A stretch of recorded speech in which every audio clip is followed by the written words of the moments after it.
Good morning. Welcome to this week's encouragement video. Thanks for tuning in. I hope you saw in the email that we're talking about free Hillegas donuts, and I will get to that in just a minute. But before that, I wanted to talk a little bit about Christmas. This year for Christmas, I think I'm getting a new pair of tennis shoes, and I'm really looking forward to those. My old ones kind of got worn down, and the sole was beat up, and my feet were hurting when I was walking in them. And if you've had a really good pair of shoes, you know how valuable that is. Your feet don't hurt at the end of the day.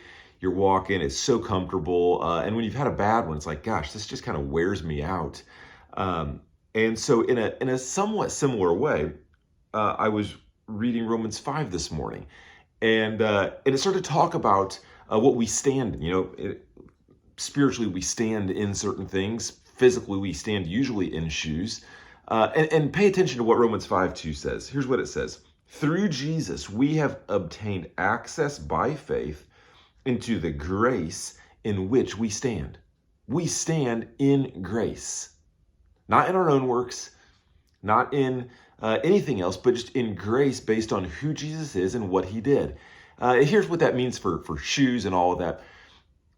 It's tempting for me, and I think for all of us, to stand in our own works and our own righteousness. I'm a hard worker. I'm a saver. I'm a wise person. I help people out. I'm a good mom. I'm a good dad. I'm a good husband. I'm a good student. I'm a good wife.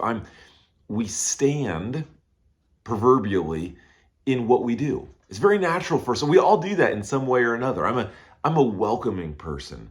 I'm a tolerant person. I'm not a judgmental person. That's standing in what you do and who you are. And what Romans 5:2 says is there's better shoes for you to wear. There's really good running shoes for you to put on. There's these shoes with great support. It's the shoes of grace that you stand in. And the thing about standing in your own actions, your own righteousness, is that inevitably it's going to break down at some point. So it's either going to go well and you're going to be arrogant, or it's going to go poorly and you're not going to behave like you want to, and then you're going to go to self-despair and loathing. And Romans 5 says, hey, you stand, if you're in Christ, in grace, on Christ's righteousness. And that's a way better insult than anything you could ever provide. So today, think about standing and walking in the grace of Christ instead of your own shoes of your own righteousness that always break down.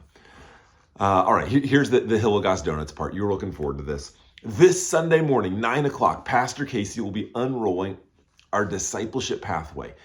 This will be for 6th grade on up. 5th grade and lower will have normal Sunday school. 9 o'clock, 6th grade on up in the auditorium. Whether you're a member of Parkside Bible Church, whether you're not a member of Parkside Bible Church, whether you're in a Sunday school class, whether you're not in a Sunday school class, we want to see you this Sunday at 9 o'clock. I'm going to take my kids in the morning. We're going to go get like 10 or 12 dozen donuts from Hillegas, and they're going to be there. So I hope you'll plan to come. We are really looking forward to that. The assessment we talked about on Sunday, the discipleship pathway assessment, we've had over 100 people fill that out, which is awesome. If you did that, thank you so much. And if you haven't done that, I would ask you to go back and do that. And so that's an important part of helping us assess the spiritual health of the church as pastors. We're praying over that. And it's going to take about 5 minutes, maybe 5 to 7 maybe. I would appreciate you taking that step to do that. Discipleship pathway, as you're getting ready for it, you're wondering, what is this thing? Here's what I want you to think about. It's not so much, what do I need to do for Jesus? We want to start with, how do I grow closer to Jesus? And how do I be with Jesus? And if I'm with Jesus, the right actions will flow out of it. Think Mary and Martha. Mary wanted to sit at the feet of Jesus. Martha wanted to go do things for Jesus. And Jesus said, the better thing is to sit at my feet. It's also good to do things for me, but the better thing is to sit. As disciples, we want to think, what's the pathway to be with Jesus? And if we know that if we are with Jesus, the obedience and the actions will flow out of it. So we start there. This Sunday, Pastor Casey will be talking about that. I hope you'll plan to be there. Parkside, I love you. Look forward to seeing you Sunday. Have a great day. We'll see you.